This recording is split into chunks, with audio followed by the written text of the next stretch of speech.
Hello and welcome to Levant TV Headlines. The Islamic State group has claimed a car bomb attack on a police building in the Egyptian capital Cairo that wounded 29 people, including 6 policemen. A bomb attack on the governor's temporary headquarters in Yemen's main southern city of Aden has killed 4 people and wounded 10 others. The Lebanese army has detained 4 Iraqi nationals in Beirut after they were stopped in a vehicle carrying fake license plates belonging to a car suspected of being used to carry out an attack. The International Atomic Energy Agency said access it will receive to Iran's Parchin military site, suspected by some states to have in the past hosted atomic bomb-related experiments, will satisfy its requirements. And Turkey's election authority has proposed November 1st as a possible date for early elections after the failure of attempts to form a coalition government following June's 7th polls. Now let's take a look at the top headlines in today's newspapers in the Middle East. Starting with the Egypt Independent, which leads, reporting that 26 French tourists and 10 Egyptians were rescued after a boat transporting them hit coral reefs and sank off the Red Sea coast.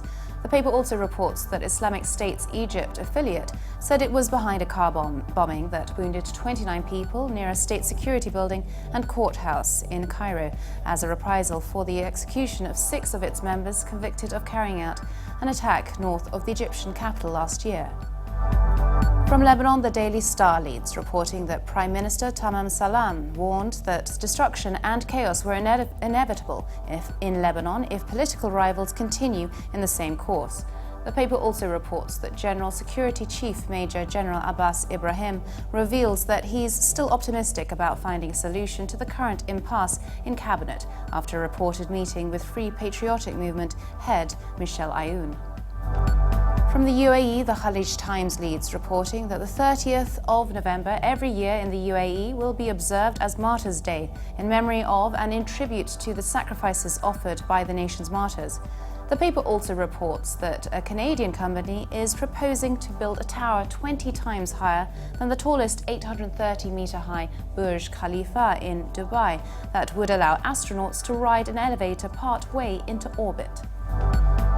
Now let's take a look at the top Middle East headlines in the UK papers.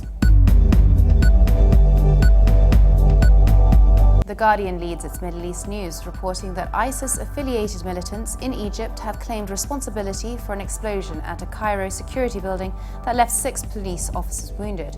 The claim came in a message circulated on social media by the Sinai province of the Islamic State, which said the attack was in retribution for the martyrs of Arab Sharqas, a reference to a group of 6 men who were hanged in May after being convicted in a military trial denounced by human rights groups as flawed.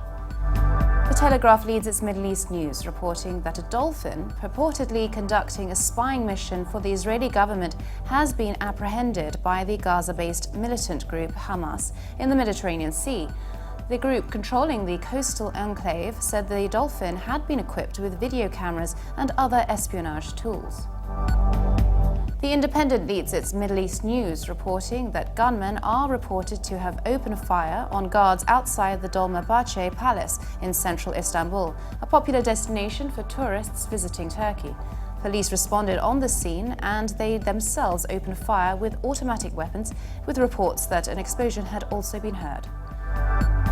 Now let's take a look at the top Middle East headlines in the international papers. From Germany, the Deutsche Welle reports that the World Food Programme estimates that nearly 13 million people in Yemen lack proper access to food, with 6 million, or 1 in 5 of the country's population, in urgent need of assistance. WFP Director Etharin Cousin, who was in Yemen for 3 days, says all the signs of famine were unfolding in Yemen and that children in particular were at risk of irreversible harm. And finally, the Washington Post reports that fearful of Jewish settlers, Palestinians are deploying night watchmen in isolated Palestinian towns in the northern West Bank. Some villages are operating informal checkpoints, stopping cars to make sure they recognize the faces of the drivers at night. And for more updates, please visit levant.tv. Thanks for watching. Be sure to join us again tomorrow. Bye for now.